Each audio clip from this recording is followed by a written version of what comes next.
Hello, wrestling fans of the world. I am the real Bobby Munson. This is Ring Respect Radio. Thank you once again for tuning into the show. And as always, before we get started, if you have not done so already, go ahead and click the subscribe button down below. Make sure to turn on notifications so you know anytime we release new content here on Ring Respect Radio.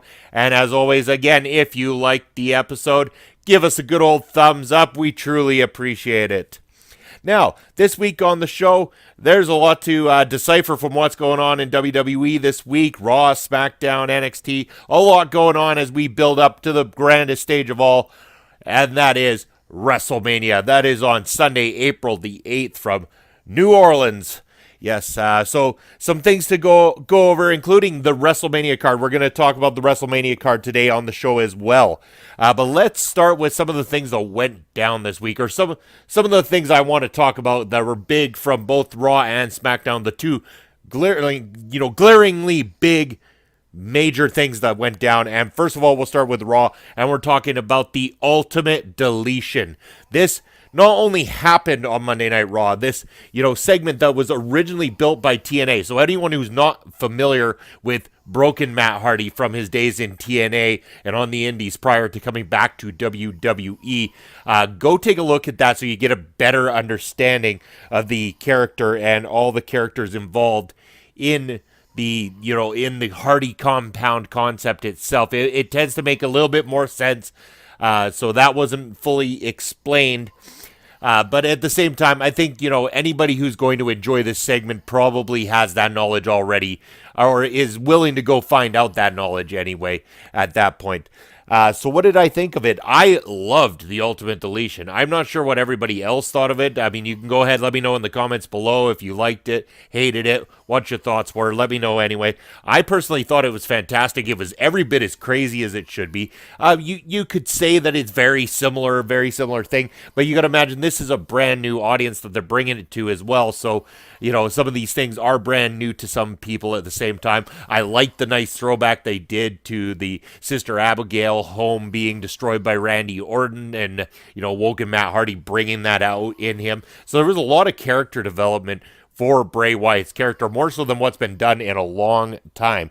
Ultimately, though, the Ultimate Deletion did what it needed to do. Bray Wyatt was dumped to the lake of reincarnation, and his body no longer found. Where does the WWE take the character from there? Obviously, you can't really have Bray Wyatt come back as Bray Wyatt, or any form of the character that we've come to know over the years. He either has to come back as, a reformed version of himself where he's now woken as well, or else he comes back as something completely different, and it's going to be a complete character repackaging. So interesting to see how this one develops, especially leading into WrestleMania. Whether or not it'll have any factor into WrestleMania is yet to be seen. And where does Matt Hardy go from here after this battle? This great war is now over with Bray Wyatt. Is there another great war ahead for him? Where do they stand on the Hardy Boys and the return of Jeff Hardy, or Brother Nero, who was also seen in this particular video? He's had a little bit of trouble recently with DWI arrest and everything like that. So hopefully that's been, all cleared up and looked after, and things are going back to normal. I'm not sure where everything stands at that point on that situation. So, yet to be seen, but, hopefully they're bringing back Jeff Hardy soon. It'd be interesting to see if they go ahead with allowing him to play on the Brother Nero character, or whether they're going to go back to just regular Jeff Hardy as well, too. So, now, we're going to go on to the SmackDown side and the large news, folks. Yes, that's right. Daniel Bryan has been cleared by WWE officials to go on into competition once again. So coming out of retirement and making his way back to the squared circle is the yes man himself, Fear the Beard, Daniel Bryan, making his comeback. And let's talk about this for a minute. If anyone didn't think that this was possible at all, they must be crazy. Because in more recent times, you had to have known that WWE is self-aware of what is going on the indie scene. They got to be aware of the All-In event that's being planned by, Cody Rhodes, the Young Bucks, guys like that. And got to think to themselves, do we risk losing one of our hottest commodities and having him jump ship over to that kind of event to really solidify the importance of that event with Daniel Bryan on that kind of a show? Or do we just clear him and let him do what he wanted to do all along, and that's compete inside the squared circle? Fantastic that Daniel Bryan's back. A lot of wonderful matches can occur from this, and I believe this leads to Wrestlemania and what I thought was possible to happen. I believe we're going to see a tag match. I'm thinking Shane McMahon, Daniel Bryan teaming up to take on Kevin Owens and Sami Zayn.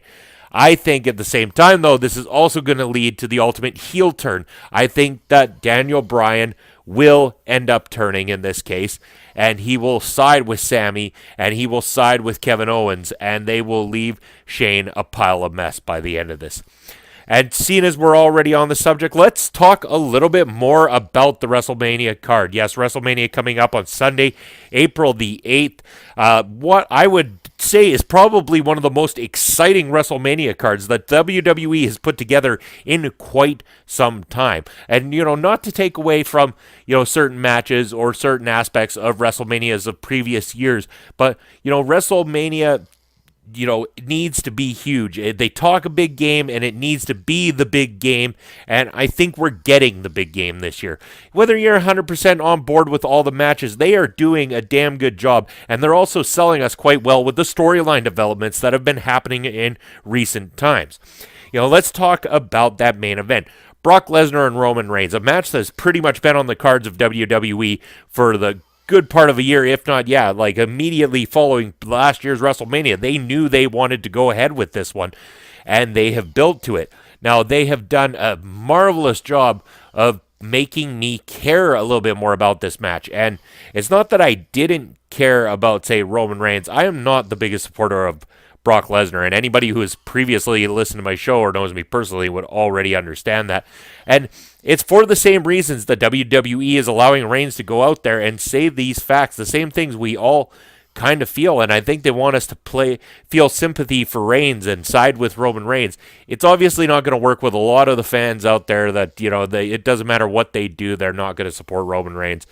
But I think it was done well. Have Roman go out there and say exactly what's all on our mind. Brock doesn't respect the business. Brock is out there taking pictures with Dana White, talking about a UFC return, doing all these things that it's like, well, why the hell are you holding a title at a company that could be held by guys who work their asses off day in and day out, busting ass, taking bumps, hurting their bodies, and missing time with their goddamn families. And, we sit there and we grovel about this all the time. Oh, damn that Lesnar. We hate Lesnar. Screw Lesnar. He's lazy. He doesn't do what we want. Get him out of that company. Well, he could be on his way out of the company. We're not 100% sure, but we can speculate. Many people don't want to see Roman take the title, but you know what? That's what you're going to get. So suck it up. That's what's happening. Roman Reigns is going to take that win, and they've done a great job of making Roman be that guy that, he can do it. He can defeat Lesnar. It's logical. It makes sense. And right now, you want to get behind him a little bit. It seems like a great idea. The other match in the main event category, or the title picture category anyway, AJ Styles versus Shinsuke Nakamura. The rumor has it that AJ Styles working a little bit injured right now, so they're trying to play it safe. Something could have happened at a house show, I believe, over the weekend or something like that. So they're playing a little bit safe with AJ right now. Do not want to have AJ unable to compete at WrestleMania, especially after being billed in the main event with Shinsuke Nakamura. In a big moment for AJ Styles getting to, be at the top of the card on a WrestleMania event as well. Just another cap in, another great thing for him to add to his already illustrious career. Should be wonderful. So hopefully they do go through with it. Let's talk for a second about rumored matches, like John Cena versus The Undertaker. Once again, Cena on Raw this week coming out, and he's calling out The Undertaker, saying that we built up this mortician into a god, and that now he's just become basically a shell of a man, And that's who's letting us down. And, he's not who we made him out to be. He's no longer this god we made him out to be. Kane came out and, we don't know if this was a signal from The Undertaker or what the heck's going on. But, I love Cena's promos here. And it's almost borderline heel promo-like. Because, anytime you're going to put somebody up against The Undertaker, you're not going to be the more popular person in the situation versus The Undertaker. And they have obviously shown their cards in this sense that they're okay with this. They're okay with Cena playing a little heelish. He's not quite full on heel, and they would never pull that trigger, especially not now. But at this point in time, I think they're willing to allow Cena to go to a little bit of a darker place anyway, to gain our interest in a Cena versus Undertaker match. If we do see this match happen, I honestly see this one going the way of The Undertaker. If they do it, I think that it'll be his last ride. I think that if they're going to do it, they're going to have him come out as the American Badass on the motorcycle. They're going to refer to it as the last ride of The Undertaker. That one final hurrah, and I'm pretty sure John Cena is not going to have a problem with giving Taker his last hurrah. At the same time, I could see Taker allowing Cena to go over as well, too. Neither man really benefits from going over, but neither man really loses from not going over. So, again, this one could go either way. I think I'm going to say it's going to go to The Undertaker, especially after having lost at WrestleMania previously. I think that the company and, John Cena as well would definitely give this back to The Undertaker at this point in time. So also not on the card yet, the Usos. Come on, guys, let's get with this. Let's book the match finally. Obviously we're leading up to the Usos, Bludgeon Brothers, and New Day. I'm thinking in a triple threat match, but let's get it booked. The Usos have never been on WrestleMania. I was surprised when I heard this statistic. Absolutely appalling in a sense, because they got to be one of the best damn tag teams, especially this year after the year they had in 2017. If the Usos do not appear on WrestleMania, it will be a damn shame. So make sure that match gets booked. If it does, who wins though? Do the Usos win just because it's their first WrestleMania? Somehow I doubt that's the way it will end up going. I could see this one going the way of the Bludgeon Brothers, and probably should go the way of the Bludgeon Brothers. Unless, again, if being a triple threat match, it'd be an opportunity for the Usos to steal a win by, pinning them under the members of the New Day, or, something along those lines where the Bludgeon Brothers don't exactly take the defeat themselves and can continue into this feud with the Usos following WrestleMania. Wait and see what happens there. Intercontinental title, Miz, Balor, Rollins, looking forward to that one. Should be a great triple threat match. Miz, about to break records with his title run. I have a funny feeling this is going to go to Balor for the time being. I think Balor's going to become the new Intercontinental Champion after WrestleMania. I think that he'll hold it only for a short period of time, so don't get too excited about an Intercontinental title run for the Demon Finn Balor. I think it's only going to last a short period of time before The Miz wins it back and continues on to go ahead and break the records as an Intercontinental Champion. Over on the U.S. title side, we've got Randy Orton, Bobby Roode, and Jinder Mahal, another triple threat match. Man, they love their triple threat multi-person matches, especially this year. But you know what? Who the hell cares? They got a lot of people to get on that card, and we're welcome to have them on there because it's going to be fantastic to see so many big names that they have managed to build up over this last year. So yes, Orton, Roode, Mahal. Who wins the United States Championship at WrestleMania? I don't know. This one's really hard to call at this point. I'll probably give a better, clearer answer closer to the event when I do my full-on predictions video. Right now, I think I've either got to go Orton or Mahal at this point in this situation. Really hard to say. So, again, we'll revisit it at this point. Early predictions, I'm going to say this is going to be one of the titles that doesn't change hands. Randy Orton walks out still the United States Champion. We got the mixed tag match. Kurt Angle and Ronda Rousey taking on Triple H and Stephanie McMahon. I think it's got to be pretty obvious that this one is going to be used to boost up Ronda Rousey. I think she's going to end up picking up the win for her team. I think you'll see her even mix it up and take Triple H out at one point too. So looking forward to that. Charlotte versus Asuka. What an encounter that is going to be. In fact, could be a show stealer. Hopefully a show stealer. I'm looking forward to Charlotte defending against Asuka. And I don't see any situation where Asuka doesn't walk out the women's champion. At least temporarily anyway, folks. This is my thoughts on this one. And hate me if you must. If you think this is not going to happen, that's fine. But Carmella is still holding that Money in the Bank briefcase. This will tie Seth Rollins for the amount of time having it in their possession. She comes out after a grueling battle between Charlotte and Asuka, cashes it in, and beats Asuka's streak in the most dirtiest fashion ever, ticking off the entire world and gets social media buzzing. Carmella, new women's champion, Asuka's streak defeated. Everyone's going to be talking. I just know that this is a Vince McMahonism right there. That is something he is plotting, and he knows that it's going to get under people's skin, just like when Brock Lesnar defeated The Undertaker. I'm not comparing it to that level, so don't get me wrong, but at the same time, if Carmella cashes in that briefcase and defeats that streak and becomes the new women's champion that night, you better believe the internet is going to explode with people talking about it. And is that necessarily a bad thing for business? Well, we'll wait and see, I guess, come WrestleMania time. Alexa Bliss is going to be defending against Nia Jax. Nia Jax, I feel, has got this one in the bag. As great as Alexa's been, it is time to pull the trigger on a Nia title run. Nia Jax walking out the new Raw Women's Champion, I'm certain of it. The Bar going to be defending their tag titles against Braun Strowman and a partner of his choice. Does anyone else think it's going to be anybody aside from Elias? I think that with the whole Symphony of Destruction, I think we're going to have the Symphony of Destruction tag team. It's going to be Elias and Braun Strowman, the guitar and bass man, heading on down there to take on the Bar. You can bet on that one right now. Will we see new tag champs, though? Why? I really like the Bar as the tag team champions. I think they're a fantastic team. Braun Strowman, as great as he is, and same with Elias, if that's who he chooses as his tag partner, they're both great competitors, and I like their work, love their work, in fact, and see great things for both guys.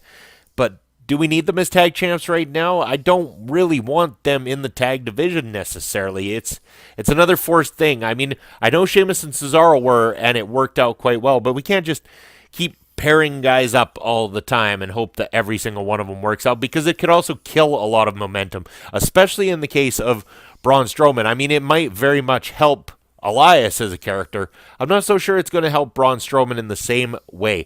The guy has been, pushed to the moon already at this point, and the only thing left to do is pull the trigger on a major title run for him. And I'm talking not even the Intercontinental title. I think it's time to put the U.S. title, or, the U.S. title, my apologies, the Universal title or the WWE Championship onto Braun Strowman. It is that time, and he is that level of character that I think it is going to happen and has to happen. So the next part is going to be the crowning of a new cruiserweight champion.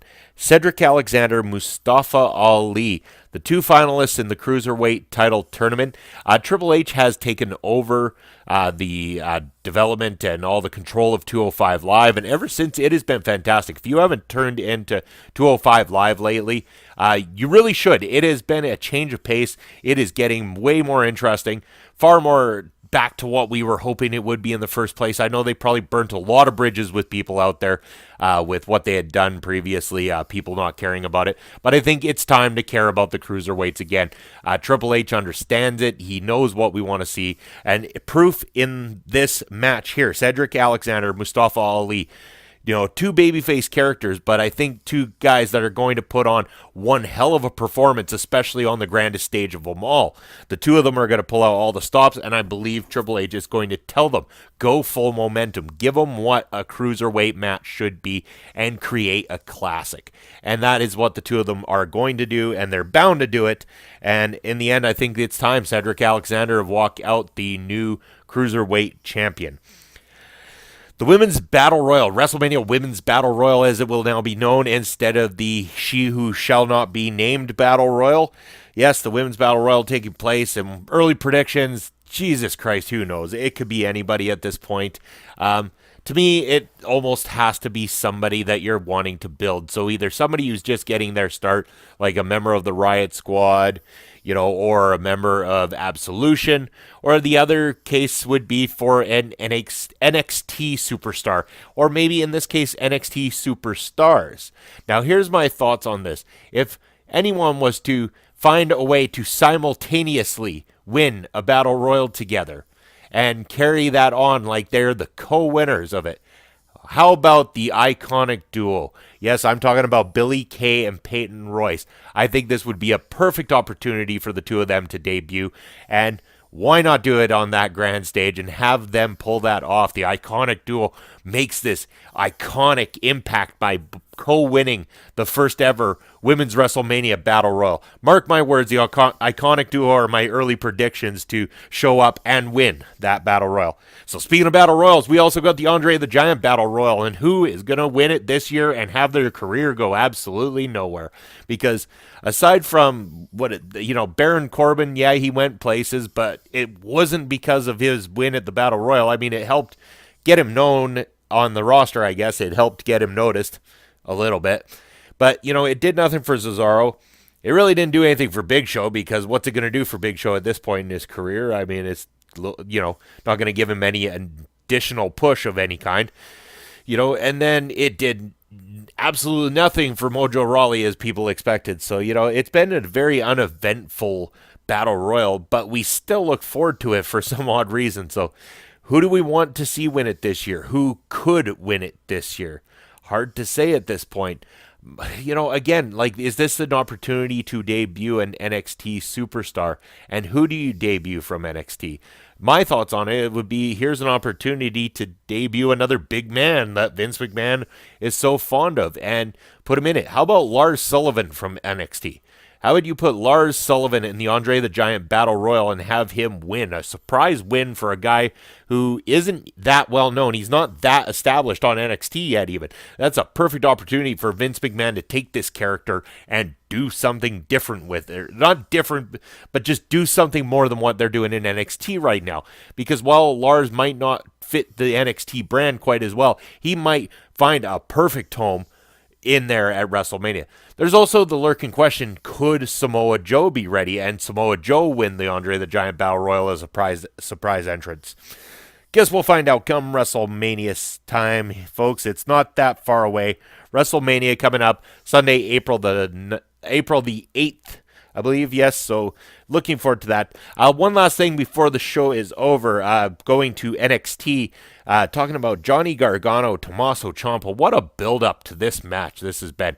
I know the two took on each other in the Cruiserweight Classic, and a phenomenal match that was. But the long build that there's been for this and the rivalry that these two have managed to build, and just like tonight on NXT, having Gargano in the crowd, but hidden, he was behind a large poster and with a hoodie on at the same time. So when Ciampa went to pass by, he was able to go on the attack. What great heat and great way of building a rivalry between these two, to the point that when we get that match the night before WrestleMania between the two of them on the NXT event, people are going to go crazy. I mean, Johnny Gargano is beloved by the NXT universe so much and everything. And Tommaso Ciampa is fantastic in that ring, but man, he has brought the crowd to an absolute standstill. They despise this man because they love Gargano so absolutely much. So there is going to be just so much more absolute rivalry when these two lock horns one more time, and their first match was so great together that this one is only going to be phenomenal and could be in a top 10 list for 2018's best matches as well. So looking forward to that coming up WrestleMania weekend. So what are your thoughts on everything WWE from this week? Let me know in the comments below. Make sure to subscribe to Ring Respect Radio. Turn on notifications so you know when we release new content, and give this video a thumbs up as always. I have been your host, the real Bobby Munson, and as always, you're either going to get real or get Munson. Bobby out.